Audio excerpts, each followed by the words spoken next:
AP మంత్రిమండలి సమావేశం ఇవాళ జరగనుంది. సీఎం చంద్రబాబు అధ్యక్షతన ఉదయం 10:30 జరిగే ఈ సమావేశంలో ఇటీవల సిఆర్డీఏ అథారిటీతో తీసుకున్న నిర్ణయాలకు ఆమోదం తెలపనున్నారు. ఇక ఈ నెల 17 నుంచి జరిగే అసెంబ్లీ సమావేశాలపైన కేబినెట్లో చర్చించనున్నారు. ఇక ఏపీ అసెంబ్లీ వర్షాకాల సమావేశాలు ఈ నెల 17 నుంచి జరగనున్నాయి. ఈ సమావేశాలను 4 రోజులు మాత్రమే నిర్వహించాలని ప్రాథమికంగా నిర్ణయించారు. అవసరమైతే బీఎస్సీలో చర్చించి మరో 3 రోజులు పొడిగించే అవకాశం ఉంది. ఈ సమావేశాల్లో 2 ఏళ్ల కాలంలో కూటమి ప్రభుత్వ పనితీరే ప్రధాన అజెండాగా చర్చించనున్నారు. ఇక గత వైసీపీ ప్రభుత్వ పనితీరును కూటమి ప్రభుత్వ పనితీరుతో బేరీజు వేస్తూ చర్చ జరగాలని మంత్రి పయ్యావుల కేశవకు సీఎం చంద్రబాబు సూచించారు. ఎల్నినో ప్రభావంపై రైతుల్లో అవగాహన కల్పించేందుకు విస్తృత ప్రచార కార్యక్రమం నిర్వహించాలని కూటమి ప్రభుత్వం నిర్ణయించింది. ఇందుకోసం రేపటి నుంచి రైతన్న మీకోసం వారోత్సవాలను నిర్వహించనుంది. దీనిలో భాగంగా రైతు సేవా కేంద్రం స్థాయిలో కార్యాచరణ కమిటీల ఏర్పాటు, భూమి పరిస్థితుల అంచనా, ఎల్నినో ప్రభావ నివారణ చర్యలు, యాప్ ఆధారిత పర్యవేక్షణకు సంబంధించిన మార్గదర్శకాలను జారీ చేసింది. వ్యవసాయ అనుబంధ శాఖల అధికారులు, ప్రజాప్రతినిధులు రైతు కుటుంబాల వద్దకు వెళ్లి ఎల్నినో పరిస్థితులను అధిగమించేలా ఆచరణాత్మక ప్రణాళికను వివరించనున్నారు. రైతు సేవా కేంద్రం యూనిట్గా జిల్లా యంత్రాంగం పర్యవేక్షణలో గ్రామస్థాయి సిబ్బంది బృందంగా ఏర్పడి ఈ కార్యక్రమాన్ని నిర్వహించాలని ప్రభుత్వం నిర్దేశించింది. ఏపీకి విదేశీ పెట్టుబడుల ప్రవాహం పెరుగుతోంది. ఏపీకి వస్తున్న పెట్టుబడులపై లోక్సభలో లెక్కలతో సహా కేంద్రం స్పష్టం చేసింది. లోక్సభలో వైసీపీ ఎంపీ ప్రశ్నకు కేంద్ర ప్రభుత్వం సమాధానమిచ్చింది. జగన్ హయాం కంటే కూటమి పాలనలో విదేశీ పెట్టుబడులు భారీగా పెరిగాయి. 2023-24లో 760 కోట్ల రూపాయలు ఎఫ్డీఐలు రాగా, ఇక 2025-26 నాటికి ఏకంగా 5,000 కోట్లకు ఎఫ్డీఐలు పెరిగాయి. కూటమి పాలనలో అనుకూల పారిశ్రామిక విధానాలు, ఈజ్ ఆఫ్ డూయింగ్ బిజినెస్ తో పెట్టుబడులు ఊపందుకున్నాయి. ఏపీలో గవర్నర్ కోట ఎమ్మెల్సీల భర్తీపై తెలుగుదేశంలో ఉత్కంఠ నెలకొంది. వైసీపీకి చెందిన పండుల రవీంద్రబాబు, జకియా ఖానంలు పదవి విరమణ చేయడంతో వారి స్థానంలో టీడీపీ 2 భర్తీ చేయాల్సి ఉంది.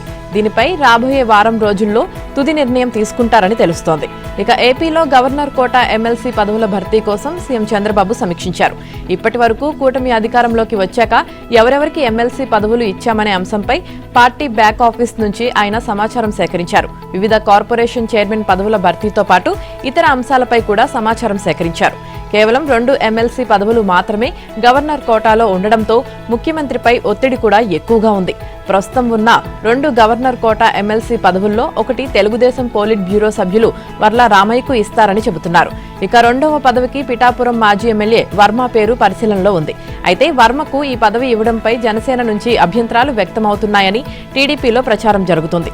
2024 ఎన్నికల్లో పిఠాపురం స్థానాన్ని జనసేనకు ఇవ్వడంతో పాటు ఆ పార్టీ అధినేత పవన్ కళ్యాణ్ అక్కడి నుంచి పోటీ చేశారు. ఈ నేపథ్యంలోనే వర్మకు ఎమ్మెల్సీ ఇస్తామని అప్పట్లో ముఖ్యమంత్రి చంద్రబాబు చెప్పారు. అయితే జనసేన అధినేత పవన్ తో మాట్లాడిన తర్వాతే వర్మ అభ్యర్థిత్వ విషయంలో ఒక నిర్ణయం తీసుకునే అవకాశం ఉంది. మరోవైపు మాజీ ఎమ్మెల్యేలు కొమ్మాలపాటి శ్రీధర్, దేవినేని ఉమా పేర్లు కూడా పరిశీలనలో ఉన్నాయి. ఇక ఇదే సమయంలో ఇటీవల రాజ్యసభ స్థానం దక్కకపోవడంతో రాయలసీమకు చెందిన TDP zonal incharge Reddappagari Srinivasa Reddy అసంతృప్తికి గురయ్యారు. ఈసారి రాయలసీమకు ఇవ్వాలని కోరుతుండగా వంగవీటి రాధా పేరు కూడా చంద్రబాబు పరిశీలనలోకి తీసుకున్నట్లు తెలిసింది. ప్రస్తుతం మాత్రం వర్ల రామయ్య, వంగవీటి రాధా, పిఠాపురం వర్మ పేర్లలో 2టిని ఎంపిక చేసే అవకాశం ఉందని పార్టీ వర్గాలు చెబుతున్నాయి. గతంలో MPP, ZP chairperson, municipal chairperson, corporation మేయర్లను ప్రజలే నేరుగా ఎన్నుకునే విధానం అమల్లో ఉండేది. ఆ తర్వాత రాజ్యాంగ సవరణల ద్వారా 3 అంచెల పంచాయతీరాజ్ వ్యవస్థ అమల్లోకి వచ్చింది.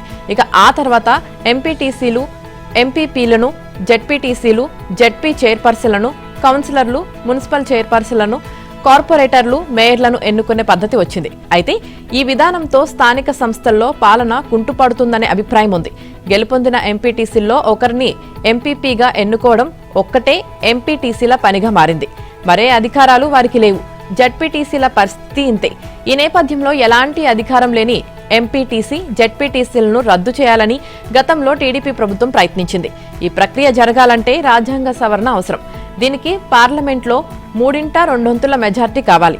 దీంతో ఈ ఆలోచనకు స్వస్తి పలికారు.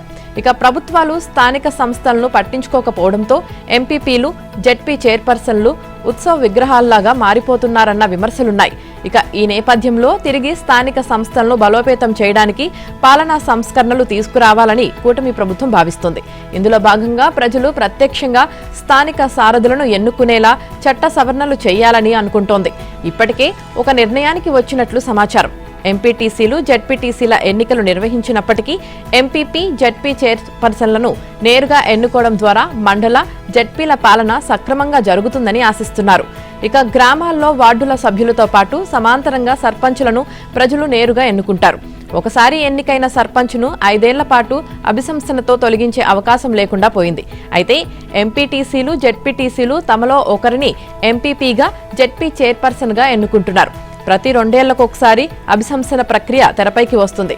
దీంతో మండలాలు, జిల్లా పరిషత్తుల పాలనలో అనిశ్చితి ఏర్పడుతోంది. ప్రత్యక్ష ఎన్నికలు జరిగితే ఎన్నికైన స్థానిక సంస్థ ప్రజాప్రతినిధి 5 ఏళ్లు పదవిలో ఉండే అవకాశం ఉంటుంది. పరిపాలన సుస్థిరంగా కొనసాగుతుంది. రాష్ట్ర ప్రభుత్వాలు మారినప్పుడల్లా దాని ప్రభావం స్థానిక సంస్థలపై పడుతోంది. వేరే పార్టీ అధికారంలోకి రాగానే మండల పరిషత్, జిల్లా పరిషత్తులలో అభిశంసన ప్రక్రియ జోరందుకుంటోంది. అందుకే ఎన్నిక విధానంలో సమూల మార్పులు తీసుకురావాలని ప్రభుత్వం భావిస్తోంది.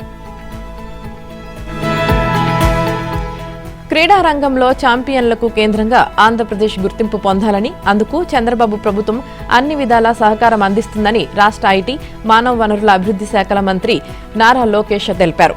ఇక విశాఖ ఆరిలోవలో PV Sindhu centre of sports academy నిర్మాణానికి ఆయన భూమి పూజ చేశారు. కేవలం ఏపీకి చెందిన క్రీడాకారులకే కాకుండా దేశంలో ఇతర రాష్ట్రాల క్రీడాకారులకు ఈ అకాడమీ గమ్యస్థానంగా మారుతుందన్న ఆశాభావం వ్యక్తం చేశారు. పీవీ సింధు అకాడమీ ద్వారా క్రీడాకారులు వారిలోని ప్రతిభను మరింత మెరుగుపరుచుకోవచ్చని సూచించారు. ఇక రాష్ట్రంలో క్రీడాకారులకు ప్రభుత్వం నుంచి సంపూర్ణ సహకారం అందిస్తామన్న లోకేష్, క్రీడాకారులు ఎప్పుడైనా తనను కలవచ్చన్నారు. ప్రతిభావంతులైన క్రీడాకారులు అవకాశాలు కోల్పోకూడదని, అందుకే క్రీడాకారుల వెంట తమ ప్రభుత్వం ఉంటుందని మంత్రి అన్నారు. ఇక పీవీ సింధు లాగే మిగతా క్రీడాకారులంతా గొప్ప స్థాయిలో రాణించాలని లోకేష్ ఆకాంక్షించారు. క్రీడల్లో ప్రపంచ స్థాయి సంస్థను విశాఖలో నిర్మించడమే తన లక్ష్యమని ప్రముఖ బ్యాడ్మింటన్ క్రీడాకారిణి పీవీ సింధు వ్యాఖ్యానించారు. భారత్లో ప్రతిభకు కొదవలేదని, సరైన వేదికలే అవసరమన్నారు. సెంటర్ ఫర్ స్పోర్ట్స్ ఎక్సలెన్స్ కలను ప్రారంభించేందుకు తనకు లోకేష్ అన్ననే మొదట గుర్తొచ్చారన్నారు.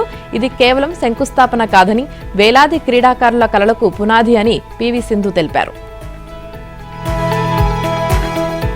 బీసీలకు రక్షణగా, వారి ఆత్మగౌరవం, మర్యాదపూర్వక జీవనానికి భరోసాగా ఏపీ ప్రభుత్వం బలమైన చట్టం తీసుకురానుంది. వెనుకబడిన తరగతులపై వేధింపులు, వివక్ష, సామాజిక, ఆర్థిక బహిష్కరణ, హింసాత్మక ఘటనలను అరికట్టడం లక్ష్యంగా ప్రత్యేక చట్టానికి రూపకల్పన చేయనుంది. ఈ మేరకు ఆంధ్రప్రదేశ్ బీసీ రక్షణ బిల్లు 2026 ముసాయిదాను సిద్ధం చేసింది.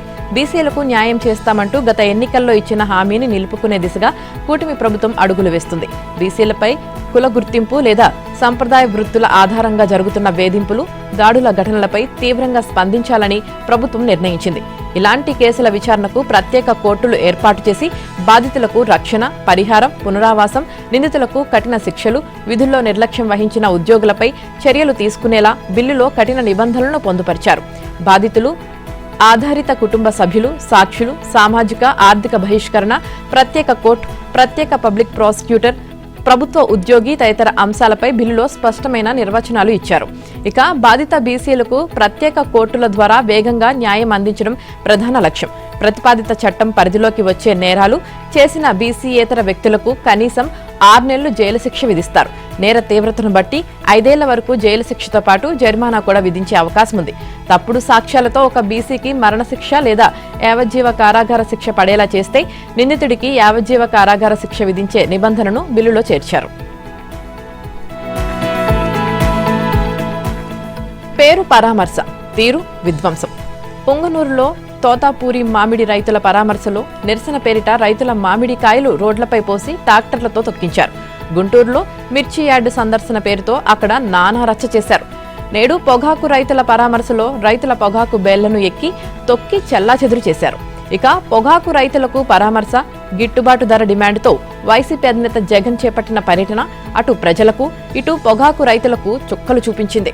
వైసీపీ శ్రేణుల వీరంగం, అత్యుత్సాహంతో బీతావహ వాతావరణం నెలకొంది.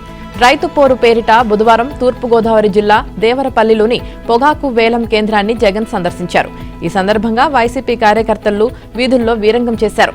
బైకులకు సైలెన్సర్లు తీసేసి పెద్ద పెద్ద శబ్దాలు చేస్తూ రోడ్లపై దూసుకు వెళ్లారు. కళాశాల ముందు డీజే సౌండ్లతో గోల చేశారు. చిన్న టిఫిన్ సెంటర్ నడుపుకుంటున్న మహిళపై రుబాబుకు దిగారు. పొగాకు బేళ్లపైకి ఎక్కి ధ్వంసం చేశారు. ఎప్పటి మాదిరిగానే అనుమతి లేకపోయినా ర్యాలీ పేరుతో బలప్రదర్శన చేసి ప్రభుత్వంపై విమర్శలు గుప్పించి జగన్ వెళ్లిపోయారు. రైతులకు సంఘీభావంగా చేపట్టిన పర్యటనలో రైతులకు లాభం కలగకపోగా నష్టం చేకూర్చారు. ఇక జగన్ ర్యాలీ సందర్భంగా వైసీపీ కార్యకర్తలు మరీ రెచ్చిపోయారు. దివ్య అనే మహిళ నిర్వహిస్తున్న చిన్నపాటి టిఫిన్ సెంటర్లోకి ప్రవేశించి చేతికి అందింది పట్టుకుపోయారు. డబ్బులు దోచుకున్నారు. దుకాణంపైకి ఎక్కి డాన్సులు చేశారు. టిఫిన్ సెంటర్ను ధ్వంసం చేశారు. ఇదేమిటని ప్రశ్నించడంతో మహిళలు, పిల్లలపై కూడా మూకలు దాడి చేశాయి. ఇక జగన్ రాక వల్ల తమకు 10,000 వరకు నష్టం జరిగిందని దివ్య, ఆమె తల్లి కన్నీరు మున్నీరయ్యారు. జగన్ రాకకు ముందు నుంచే వైసీపీ కార్యకర్తలు రోడ్లపై వీరంగం సృష్టించారు. అగ్రిగోల్డ్ డిపాజిటర్లకు న్యాయం చేసే ప్రక్రియను వేగవంతం చేశామని పౌర సరఫరాల శాఖ మంత్రి నాదెండ్ల మనోహర్ అన్నారు. రాష్ట్ర వ్యాప్తంగా ఈ సంస్థకు 20,450 ఎకరాలు ఉన్నట్లు గుర్తించామని, అందులో 6,330 ఎకరాలు బహిరంగ వేలంలో విక్రయించి ఆ డబ్బును బాధితులకు అందజేయాలని నిర్ణయించామని వివరించారు. దీనికి సంబంధించిన విధి విధానాలను ఈ నెలలోనే ఖరారు చేస్తామని పేర్కొన్నారు. అగ్రిగోల్డ్ సంస్థపై ప్రభుత్వం నియమించిన కేబినెట్ సబ్ కమిటీ బుధవారం అమరావతి సచివాలయంలో భేటీ అయింది. సంస్థ ఆస్తుల వేలం, తీసుకోవాల్సిన చర్యలపై కమిటీ సభ్యులు వంగలపూడి అనిత, అనగాని సత్యప్రసాద్, మనోహర్ చర్చించారు. ఇక బాధితులకు న్యాయం చేసే ప్రక్రియను సెప్టెంబర్ 15లోగా అధికారికంగా ప్రారంభిస్తామని మంత్రి మనోహర్ చెప్పారు. ప్రభుత్వ ప్రధాన కార్యదర్శి సాయి ప్రసాద్తో 11న మంత్రివర్గ ఉపసంఘం సమావేశమై ఆస్తుల వేలానికి విధి విధానాలు ఖరారు చేస్తామని, అంతర్రాష్ట్ర సమస్యలపైన చర్చిస్తామని పేర్కొన్నారు. ఇక బాధితులకు న్యాయం చేయడంలో పూర్తి పారదర్శక విధానాన్ని అవలంబిస్తున్నామన్నారు. వేల కోట్ల రూపాయల చిట్ ఫండ్ మోసాలకు సంబంధించిన వ్యవహారంలో వైసీపీ మాజీ ఎమ్మెల్యే మల్లా విజయ్ ప్రసాద్ పై ఎన్ఫోర్స్మెంట్ డైరెక్టరేట్ కొరడా జుల్పించింది. మల్లా నిర్వహిస్తున్న welfare group AP, Telangana, Odisha, Jharkhand, Bihar, పశ్చిమ బెంగాల్ రాష్ట్రాల్లోని డిపాజిట్దారుల నుంచి చిట్టీల రూపంలో దాదాపు 1,200 కోట్లు సేకరించి తర్వాత చెల్లింపులు చేయకుండా చేతులెత్తేసింది. వేలాది మందిని నట్టేట ముంచిన ఈ వ్యవహారంలోని మనీ లాండరింగ్ కోణాన్ని తేల్చే పనిలో ఈడీ ఉంది. ఈ క్రమంలోనే బుధవారం వెల్ఫేర్ గ్రూప్ సంస్థల యజమానులకు హైదరాబాద్, విశాఖపట్నంలో ఉన్న నివాసాలు, ఆఫీసులపై ఈడీ బృందాలు సోదాలు చేపట్టాయి. భువనేశ్వర్ నుంచి వచ్చిన ఈడీ బృందం సిఆర్పీఎఫ్ జవాన్ల సమక్షంలో విశాఖపట్నంలోని మల్లా విజయ్ ప్రసాద్, ఆయన కుటుంబ సభ్యులు, వెల్ఫేర్ గ్రూపునకు చెందిన ఇతర డైరెక్టర్లు, ముఖ్యుల ఇల్లు, కార్యాలయాల్లో తనిఖీలు నిర్వహించింది. మల్లా నివాసంలోని కార్లను క్షుణ్ణంగా తనిఖీ చేసింది. సోదాల గురించి ఎలక్ట్రానిక్ మీడియాలో రావడంతో పోలీసులు అక్కడకు చేరుకొని ఈడీ అధికారులను సోదాలపై ఆరా తీసే ప్రయత్నం చేశారు. తాము ఈడీ అధికారులమని, స్థానిక పోలీసులకు సమాచారం ఇవ్వాల్సిన అవసరం లేదని, తమకు సహకారం అవసరమైతే ఉన్నతాధికారులకు చెబుతామని చెప్పడంతో పోలీసులు అక్కడి నుంచి వెనుదిరిగారు. ఇక మల్లకు చెందిన welfare group of company Visakha నగరంతో పాటు రాష్ట్రంలోని పలు ప్రాంతాలు, ఇతర రాష్ట్రాల్లో బ్రాంచీలు ప్రారంభించింది. 2009 నుంచి 2014 వరకు 7 రాష్ట్రాల్లో కార్యకలాపాలు నిర్వహించింది. నెలవారీ డిపాజిట్లు, రియల్ ఎస్టేట్, ప్లాట్లు, అధిక వడ్డీ, డబుల్ మనీ పథకాల పేరుతో వేలాది మంది నుంచి డబ్బు సేకరించింది. మల్లా నివాసంలో భారీ ఎత్తున డిజిటల్ ఆధారాలు, ఎలక్ట్రానిక్ ఎవిడెన్స్లను ఈడీ అధికారులు స్వాధీనం చేసుకున్నారు. హైదరాబాద్ మెట్రో తొలి దశను ప్రభుత్వం స్వాధీనం చేసుకునే ప్రక్రియలో భారీ ప్రతిష్టంభన ఏర్పడింది. మెట్రో తొలి దశను ఎల్ఎన్టీ నుంచి రాష్ట్ర ప్రభుత్వం స్వాధీనం చేసుకోవాలని నిర్ణయించింది. దీనికోసం సుమారు 15,000 కోట్లకు ఒప్పందం కుదిరింది. అందులో 13,600 కోట్లను ఐఆర్ఎఫ్సి ద్వారా రీఫైనాన్స్ చేయాలని ప్రతిపాదించగా దాన్ని ఐఆర్ఎఫ్సి ముందుకు తీసుకువెళ్లలేదు. దీంతో ప్రభుత్వం ప్రత్యామ్నాయంగా నిధుల కోసం అన్వేషణ ప్రారంభించింది. ఈ నిర్ణయంపై అధికారికంగా ఎలాంటి వివరణ బయటకు రాకపోయినా ఆర్థిక వర్గాల్లో ప్రధాన చర్చకు దారితీసింది. మరోవైపు ఇప్పటికే నడుస్తున్న ప్రాజెక్టును కొనుగోలు చేయడానికి రీఫైనాన్స్ ఇవ్వడంలో రిస్క్ ఎక్కువగా ఉంటుందని భావిస్తున్నట్లు తెలుస్తోంది. ఇక ఇప్పుడు తెలంగాణ ప్రభుత్వం ఆశలన్నీ ఏడీబీ పైనే ఉన్నాయి. మూసీ పునరుజ్జీవన ప్రాజెక్టుకు ఇప్పటికే రుణం ఇచ్చేందుకు ముందుకు వచ్చిన ఏడీబీతో ఈ నెల 7న సమావేశం జరగనుంది. ఈ సమావేశంలో మెట్రో తొలిదశ రీఫైనాన్స్, వడ్డీ రేట్లు, తిరిగి చెల్లింపు కాలపరిమితి, ప్రభుత్వ హామీలు వంటి అంశాలు చర్చకు వచ్చే అవకాశం ఉంది. మెట్రో 2వ దశపై కేంద్రం ఇప్పటికీ తుది నిర్ణయం తీసుకోలేదు. ఎస్బీఐ సిఏపీఎస్ను కన్సల్టెంట్గా ఎంపిక చేసిన అధికారిక ఉత్తర్వులు లేకపోవడంతో అసెస్మెంట్ ప్రారంభం కాలేదు. ఇక హైదరాబాద్ మెట్రో ప్రాజెక్టు ఇప్పుడు అభివృద్ధి అంశమే కాకుండా రాజకీయ చర్చకు కేంద్ర బిందువైంది. హైదరాబాద్ మెట్రో ప్రాజెక్టు ఇప్పుడు నిధులు, కేంద్ర అనుమతులు, రాజకీయాలు ఈ 3 కూడళ్ల మధ్య చిక్కుకుంది. ఐఆర్ఎఫ్సి వెనక్కి తగ్గడం, ఏడీబీతో కొత్త ప్రయత్నాలు, కేంద్రం జాప్యం ఇవన్నీ కలిసి మెట్రో భవిష్యత్తుపై అనేక ప్రశ్నలను లేవనెత్తుతున్నాయి. సామాజిక న్యాయ తెలంగాణను సాకారం చేసుకోవాలన్న లక్ష్యంతో తెలంగాణ రక్షణ సేన అధ్యక్షురాలు కల్వకుంట్ల కవిత ఆధ్వర్యంలో ఇవాళ సామాజిక న్యాయ తెలంగాణ సంకల్ప సభ నిర్వహించనున్నారు. జయశంకర్ జయంతిని పురస్కరించుకొని సరూర్ నగర్ ఇండోర్ స్టేడియంలో నిర్వహించనున్న సభకు తెలంగాణ రక్షణ సేన శ్రేణులు ఏర్పాట్లు పూర్తి చేశాయి. తెలంగాణలోని అన్ని వర్గాల ప్రజలు అభివృద్ధి, సాధికారత, లక్ష్య సాధన కోసం సంకల్పం తీసుకుంటూ ఈ వేదికపై కవిత ప్రతిజ్ఞ చేయనున్నారు. తమిళనాడులో బీఆర్ఎస్ నేత హరీష్ రావు చేసిన పూజలపై స్పష్టత ఇవ్వాలని TPCC chief Mahesh Goud demand చేశారు. పక్క రాష్ట్రంలో హరీష్ రావు చేసిన పూజలు, సందర్శించిన ఆలయాలు క్షుద్ర పూజలకు ప్రసిద్ధి చెందినవని, అందుకే తమకు అనుమానాలు ఉన్నాయన్నారు. తెలంగాణలో ఎల్నినో పరిస్థితులు, ఆర్థిక పరిస్థితి దారుణంగా ఉన్న సమయంలో ఇలాంటి పూజలు చేయడం శ్రేయస్కరం కాదని, ఈ విషయమై ఆయన స్పష్టత ఇవ్వకుండా లీగల్ నోటీసులు పంపడం సరికాదన్నారు. నోటీసులకు సమాధానం ఇస్తామని స్పష్టం చేశారు. హరీష్ రావుకు ధైర్యం ఉంటే క్షుద్ర పూజలు చేయలేదంటూ అఘోరా కాళీ అమ్మవారిపై ప్రమాణం చేసి చెప్పాలని మండలిలో ప్రభుత్వ విప్ అద్దంకి దయాకర్ సవాల్ విసిరారు. హరీష్ పై చేసిన వ్యాఖ్యలకు కట్టుబడి ఉన్నామని పేర్కొన్నారు. గత ఏడాది శివమొగ్గకు హరీష్ వెళ్లినప్పుడు పోలీస్ అధికారిగా చెప్పుకున్నట్లు తమకు సమాచారం ఉందని వెల్లడించారు. హరీష్ రావు రెండోసారి క్షుద్ర పూజలకు సిద్ధమవుతున్నాడన్న సమాచారంతోనే ఈ విషయాలను బయటపెట్టామని పేర్కొన్నారు. హరీష్ ను కల్వకుంట్ల కుటుంబం పక్కన పెట్టిందని, ఆ విషయం ఆయనకు కూడా తెలుసన్నారు. ఇక తెలంగాణ జల ప్రయోజనాలకు గండి కొట్టేందుకు ఆంధ్రప్రదేశ్ ప్రభుత్వం తీవ్ర స్థాయిలో కుట్ర పన్నుతుందని హరీష్ రావు ఆరోపించారు.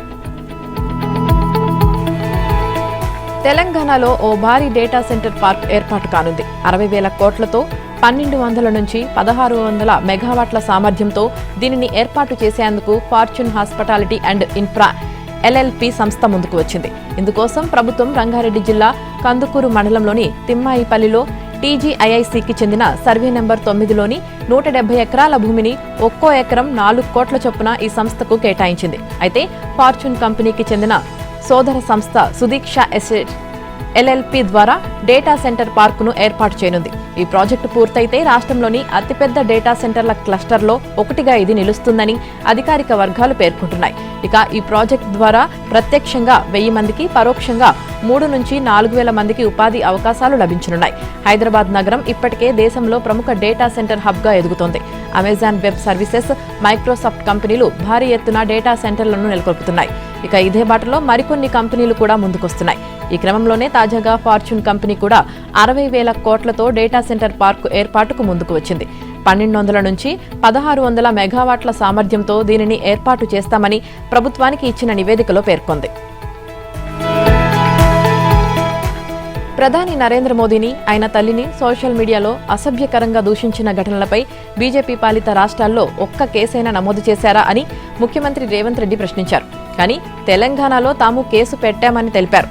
బుధవారం ఢిల్లీలో కేంద్ర జలశక్తి శాఖ మంత్రి సిఆర్ పాటిల్ను ఆయన కార్యాలయంలో కలిసి బయటకు వస్తుండగా మీడియా అడిగిన ప్రశ్నలకు రేవంత్ రెడ్డి బదులిచ్చారు. ప్రధాని నరేంద్ర మోదీపై అనుచిత వ్యాఖ్యల నేపథ్యంలో తెలంగాణలో కేసు నమోదు చేసిన డీసీపీని బదిలీ చేయడంపై స్పందిస్తూ తమ ప్రభుత్వం చట్టానికి లోబడే ముందుకు వెళ్తుందని చెప్పారు. ఇక వచ్చిన ఫిర్యాదు ఆధారంగానే పోలీసులు కేసు నమోదు చేసి చర్యలు తీసుకున్నారని పేర్కొన్నారు. అధికారులను బదిలీ చేయడం అనేది ముఖ్యమంత్రికి ఉన్న విచక్షణ అధికారమని, ఇక అది రాజ్యాంగం కల్పించిన బాధ్యతల్లో ఒకటి అని అన్నారు. అయితే ఈ కేసు వ్యవహారంలో ఒక డీఎస్పీ బదిలీపై ఢిల్లీలో ఉన్న కొందరు పనీపాటా లేని నాయకులు విమర్శలు చేస్తున్నారని సీఎం మండిపడ్డారు. విద్యార్థులను, ఇతర పార్టీల నాయకులను బీజేపీ నేతలు అత్యంత అసభ్యకరమైన పరుష పదజాలంతో దూషిస్తున్నారని తప్పుపట్టారు. ఇక మరోవైపు ప్రాణహిత నదిపై తుమ్మిడిహెట్టి బ్యారేజీ ఎత్తు పెంపునకు మహారాష్ట్ర నుంచి అనుమతులు ఇప్పించాలని కేంద్ర జలశక్తి శాఖ మంత్రి సిఆర్ పాటిల్ను సీఎం రేవంత్ రెడ్డి విజ్ఞప్తి చేశారు. బ్యారేజీ ఎత్తు పెంపుతో మహారాష్ట్రలో ముంపు ప్రభావంపై పెద్దగా ఉండదని తెలిపారు.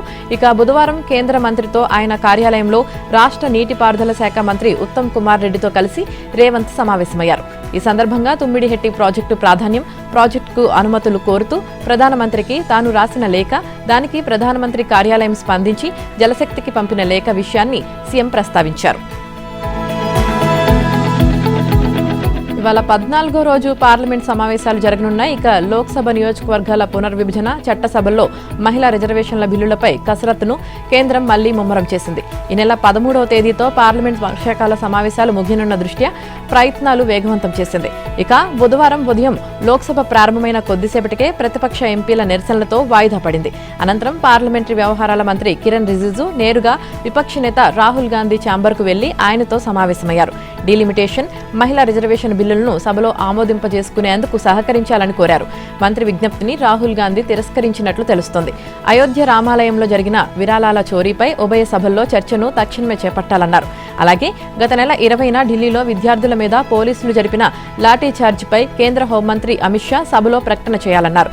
తాము చేస్తున్న డిమాండ్లను అంగీకరించే వరకు ప్రభుత్వానికి సహకరించేది లేదని రాహుల్ స్పష్టం చేసినట్లు తెలుస్తోంది. జూలై 20న జరిగిన సంసద్ చలో మార్చ్ ఉద్రిక్తతలపై సుప్రీంకోర్టు కీలక వ్యాఖ్యలు చేసింది. ఆందోళనల సమయంలో పోలీసులు, భద్రతా బలగాలు సమన్వయం పాటించాలని సీజేఐ జస్టిస్ సూర్యకాంత్ ధర్మాసనం స్పష్టం చేసింది.